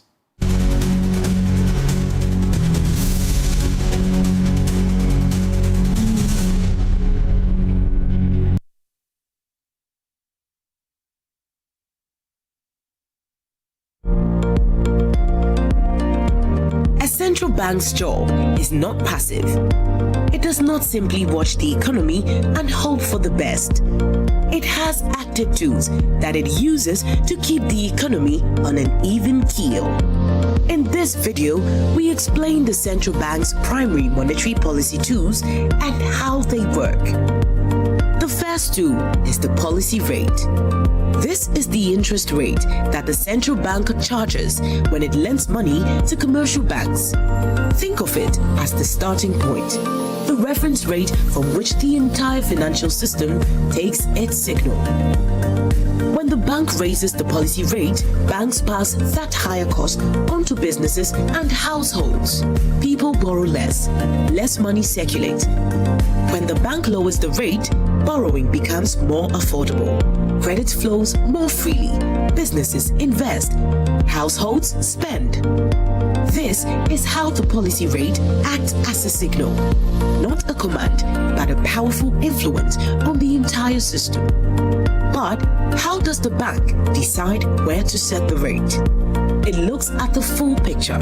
Inflation trends, movement in the exchange rate, global commodity prices, credit conditions in the economy, and what is happening in the wider world, from shifts in major trading partners to geopolitical development that could affect Ghana. All of that gets weighed, and then the bank sets the rate it believes will best keep the economy on track. The second tool is liquidity management. Liquidity refers to the amount of money flowing through the banking system at any given time. Think of money in the system like water flowing through a pipe. When the flow is balanced, the economy functions well. But when there is too much money in the system, more than the economy needs, prices can start to rise. Inflation builds. The central bank's job is to manage that flow. One of the main ways the central bank does this is through open market operations, or OMO. When there is too much money circulating, the central bank steps in and absorbs the excess, drawing it out of the system and holding it safely. The excess money is taken out of circulation. The pressure on prices eases. The third activity is building the country's external reserves. Think of reserves as Ghana's national savings, held in foreign currencies and internationally recognized assets. They are the buffer that protects Ghana when global conditions deteriorate, when import prices spike, when the cedi comes under pressure, when foreign financing dries up. Strong reserves give the country room to respond without panic. So much money in the system is war. The central bank holds and manages these reserves on behalf of the country. How it does so is guided by internationally recognized principles, the kind endorsed by institutions like the IMF and the Bank for International Settlements. When central banks manage their reserves, they are guided by three principles. First, safety. Preserving capital is the priority. This means holding a well-diversified portfolio of high-quality assets so that risks are well managed, not overly concentrated, and balanced across assets that behave differently under changing market conditions. Second, liquidity. Making sure the funds are available and easy to deploy when needed. Third, return. Earning a reasonable return after safety and liquidity are ensured. Together, they are how the bank executes monetary policy.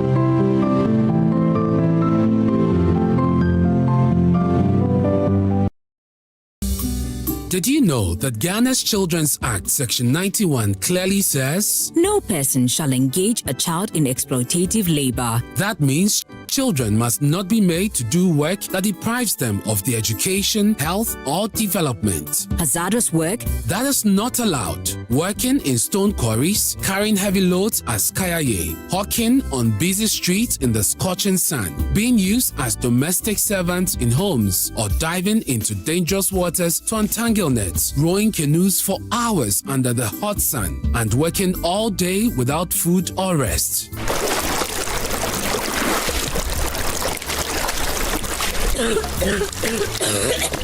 Yet, too many of our children are trafficked from towns and villages across Ghana to the shores of the Volta Lake, trapped in fishing boats, robbed of their childhood, and exposed to danger every single day. Human trafficking means the recruitment, transportation, harboring, or trading of persons within and across national borders for purposes of exploitation. I want to go to school, but now I only work. This is child trafficking. It is a crime. It is against the law and it must stop now. Parents, guardians, community leaders, protect our children. Report suspicious movement of children and do not give your child away to strangers promising jobs. Together, let's end child trafficking now. This message is brought to you by the International Justice Mission with support from the National Commission for Civic Education.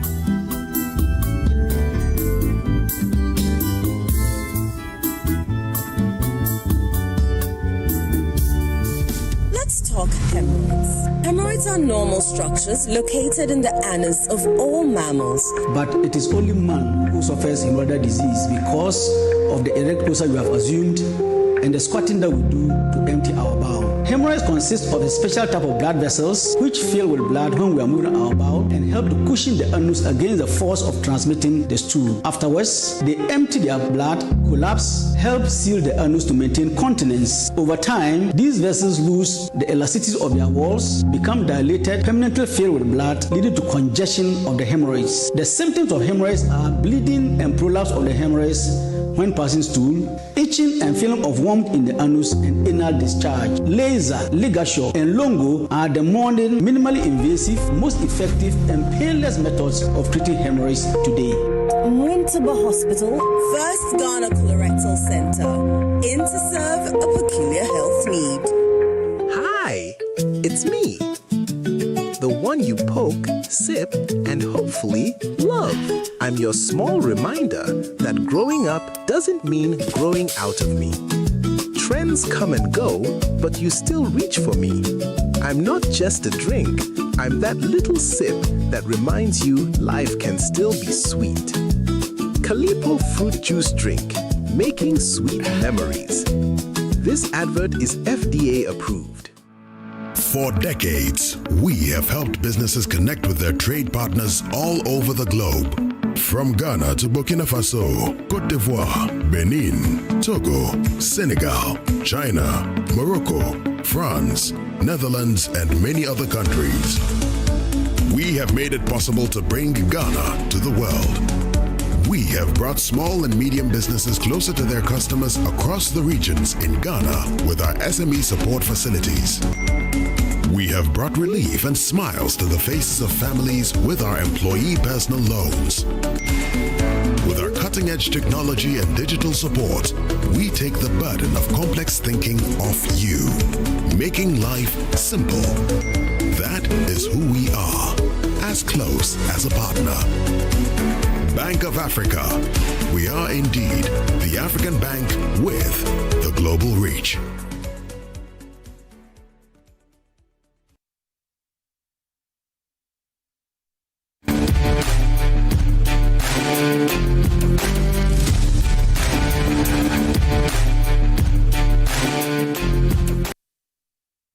Hi, welcome to Prime Sports with me, Razak Musbao. Now, tonight, former Black Stars player Daniel Opare has been speaking exclusively to Joy Sports ahead of the FIFA World Cup. Now, Opare believes that despite the abundance of talent in the Black Star squad, the team is still not functional, emphasizing on the need for cohesion, structure, and team bonding. Now, Ghana have been drawn in Group L alongside England, Croatia, and Panama, and it's a tough group that will demand organization and consistency. And according to him, there is a need for Coach Carlos Queiroz to maintain the core of the team to ensure the team is able to impress at the tournament. Speaking to Joy Sports Fentio, Tahiro Fentio. You went to One World Cup in 2014. You mentioned it earlier. You started the first game, obviously. So you played at the World Cup. Yeah. What is that like for a player to be able to represent your country? It's an honor. At the World Cup. It's an honor. Really, it's an honor. You remember I do. walking out onto the pitch? Sure. It is. Wow. It is. It's great, you know, to experience that. I wish every player could experience that. You know, it's a great feeling. You know, out there playing World Cup and then representing your country, you know, especially when you go to the pitch and then you start to sing the national anthem, you know, with your hand on your chest, you know, you can feel the adrenaline, everything running through you, and then it's a good feeling. It's really a good feeling. You know, 2014 World Cup, in my opinion, Daniel, that was our greatest World Cup squad ever, in my opinion. Sure. That if things worked out differently, we had the potential to go all the way. I think so too. You agree? Because we were mixed with different generations, you know, from the under 17 generations to the under 20 generations, with the DIU, Agyeman-Rawlings, and you know, myself with the Harrison and the Inkums, and also with the Asians and the Prince Boateng, Sule Muntari, and everybody. You know, I think that it was mixed with all the quality players that we should have done. We should have really gone far. Yeah.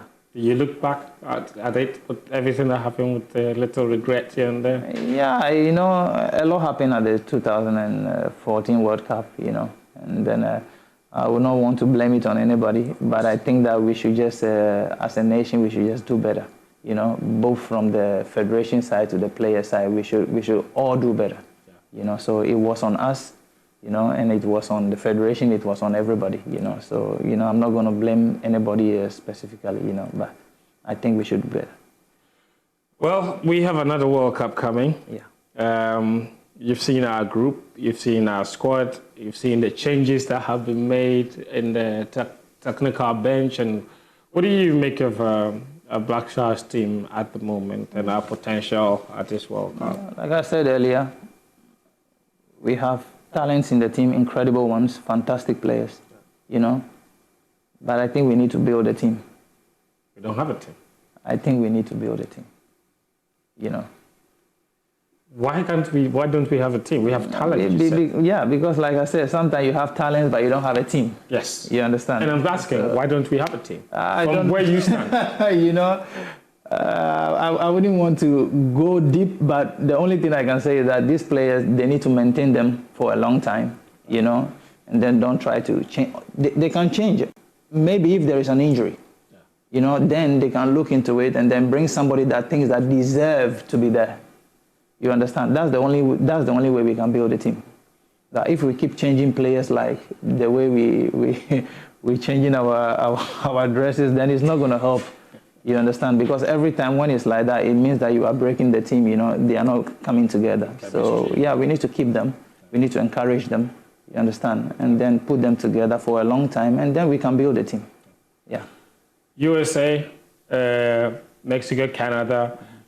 We've been put in a group with Panama, England, Croatia. Yeah. How do we get out of this group? It's going to be difficult, but trust me, you know, this football, anything can happen. Like I said, you know, I really believe in these boys. Like the talent, there is no doubt. So they can go out there and really make things happen. They can surprise. Like people will really like look down, like they will really surprise you. Yeah. Yeah. You know, sometimes it takes an individual to change the whole game. You know, so if they keep up to that mentality, like we are here to play, we are here to win, we are here to build ourselves for the future, you know, with that one spirit, you know, I think that they are capable of doing anything, you know. What would be in your head? What do you think would be the ideal capacity of this team? Like, how far do you think they can go if everything works out? For me, my expectation for them is to get out from the group stage. If we are able to get out from the group stage, We have a good chance to at least win 1 or 2 matches again. Yeah. You know, but I'll be really happy to see them get out from the group stage. You know, that will really make me happy. You know, because then that means that we are starting to build a team. That means that they are really aware now, and then they are, you understand. So, but for me, there is no doubt. I really believe in them. I think they are fantastic talents in there that can be really showcased. Yeah. And you mentioned Kudus. Yeah. You know, it's fantastic. It's fantastic. If he doesn't come back, we're in deep trouble. You know, like I said, football is, you know, the ones they can play. Yeah. But I think with Kudus in there, you know, he will add more value to the team. So, you know, fingers crossed. We pray that he recovers on time so that he can make the World Cup. Yeah. You understand? Daniel, you've been very kind. I have one last question for you. Now that you've officially downed your tools as a footballer, yeah, what are your plans? I know that you're going through a certain period, but do you have a clear idea in your mind what you want to do next? And what do you do? For now, a lot of things are running through my head, but you know, like I said, I'm somebody that I'm reserved, you know, so I want to just sit down on it for a while, spend some time, you know, with my family, you know, and then try to reflect and then really know which step I have to take next. Yeah. You understand? Because when you've been in football for so long, at a young age, there was something that you weren't able to like enjoy. You understand? So I'm trying to not make a quick, you know, decision that maybe, you know, you regret. So yeah, so I just want to be patient with it, and then you know, by the grace of God, I think time will tell. Yeah, time will sort out everything.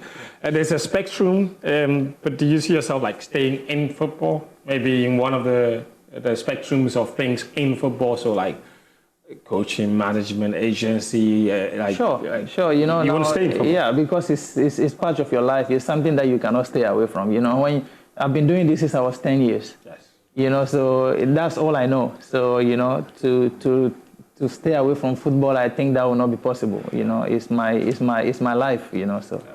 I think I'll surely get in there. Yeah. You know. Daniel, amazing chat. It's been a great conversation.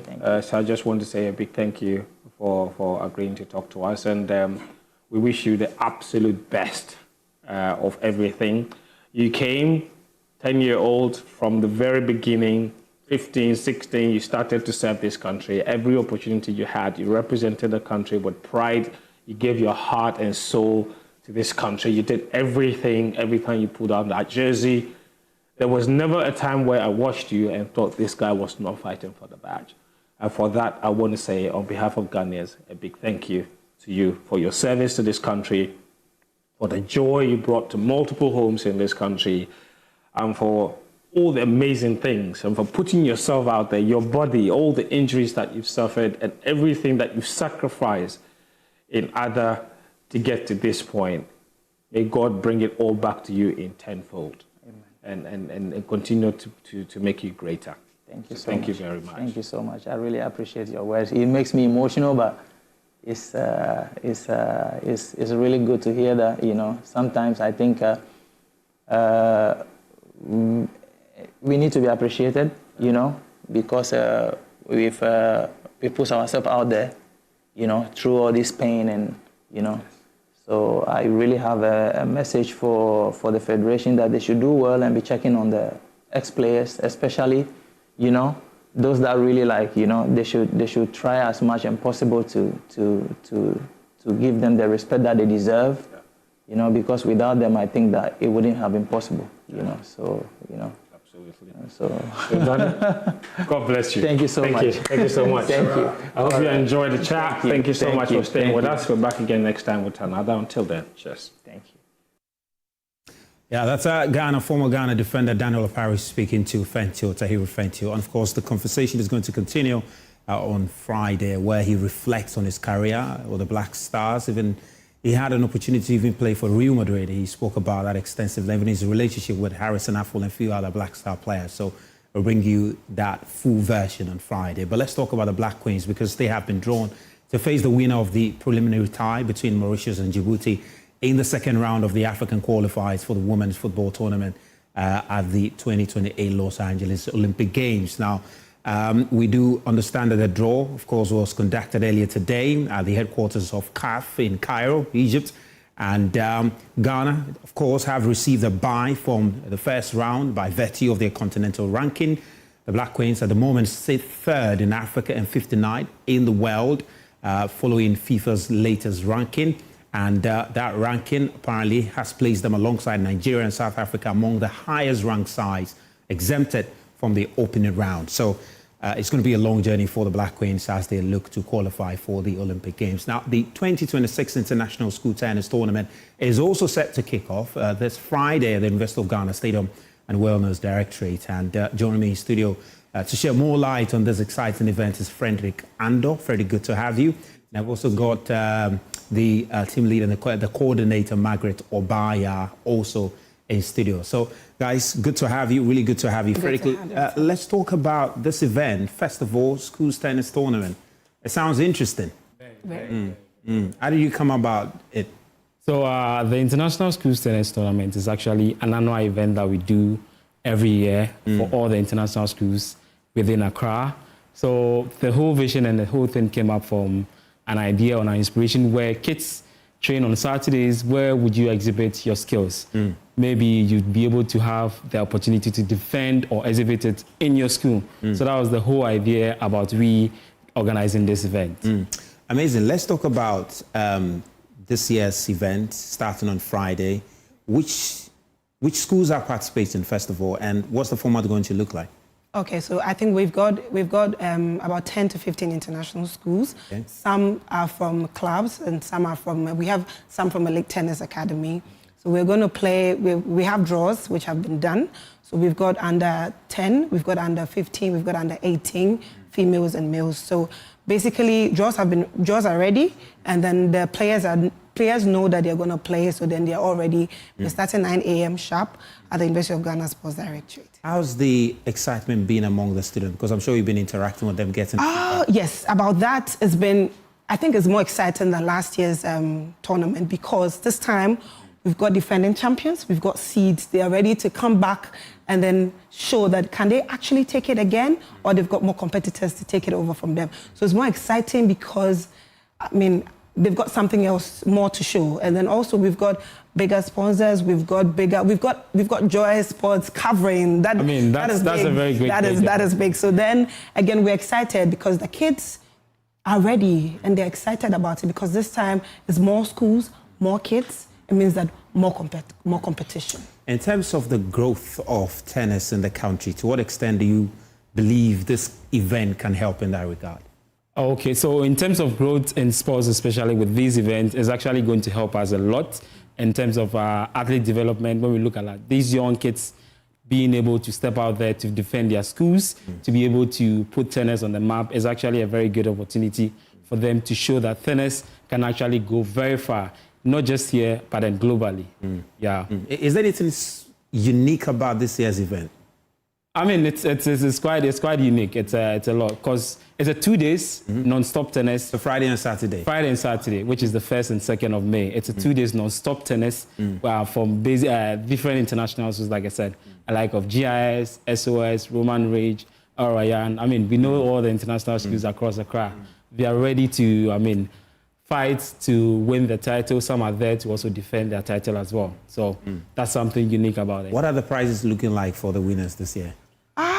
It's quite a lot. Yeah. It's quite a lot. I'm actually jealous of them. I want to be like, you know what, let me play this time for me to also... I mean, we've got medals in, we've got cups. We've got products from our sponsors, and we've got vouchers from...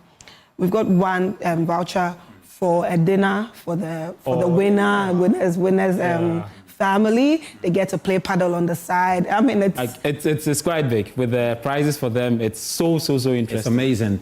And I'm sure the entire public is invited, or is there... Everyone is invited. Yes. Every single one of it is invited for the event. So once again, on Friday, what time is it starting? It starts at 9 a.m. 9 a.m.? Yes. At the University of Ghana Wellness Center, right? Yes. Great. and then it will continue on Fridays. Yes. On Saturday. Yes. On Saturday. Same time. Yes. Same time on Saturday. Well, amazing. I need to try and see which school I'm going to support. Of course, they're wonderful students. I mean, what school are you from?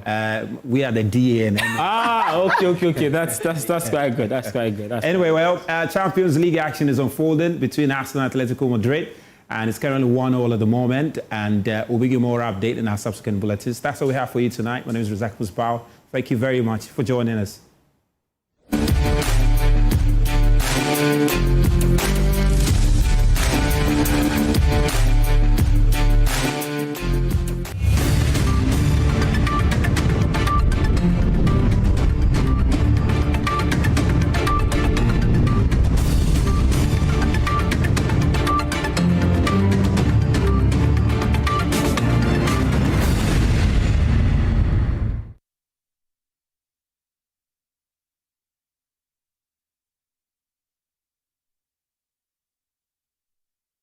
Seeing the Prentex fabric, I like the color, texture. I chose this design. It suits my body type. It means a lot to me to look good in clothes that I wear. I don't care about nobody's opinion. So Prentex. Hey, Charlie, what number? The malaria really knocked you down, eh? Hey, Charlie, no joke. Fever, headache, vomiting, loss of appetite. I couldn't even eat my usual fufu. You and your fufu. But I hope you got tested before the malaria treatment. Yes, I did.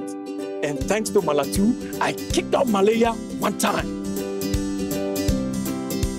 When malaria strikes, take Malatu, containing artemether and lumefantrine. Comes in tablets and suspension for effective treatment of malaria. Great to have you back. Thank you. No problem. Malatu is suitable for adults and children. Manufactured and distributed by NS Chemist Limited. This advertisement has been vetted and approved by the FDA.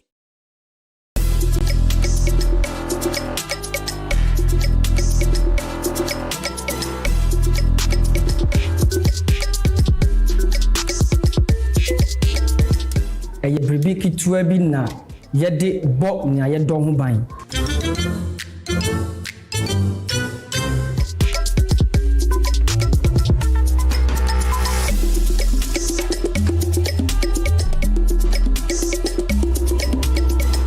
Ohwepa enye dede na emom eni se ubenya bre ahweyie ne enioma kitua bi a ye beye no yie.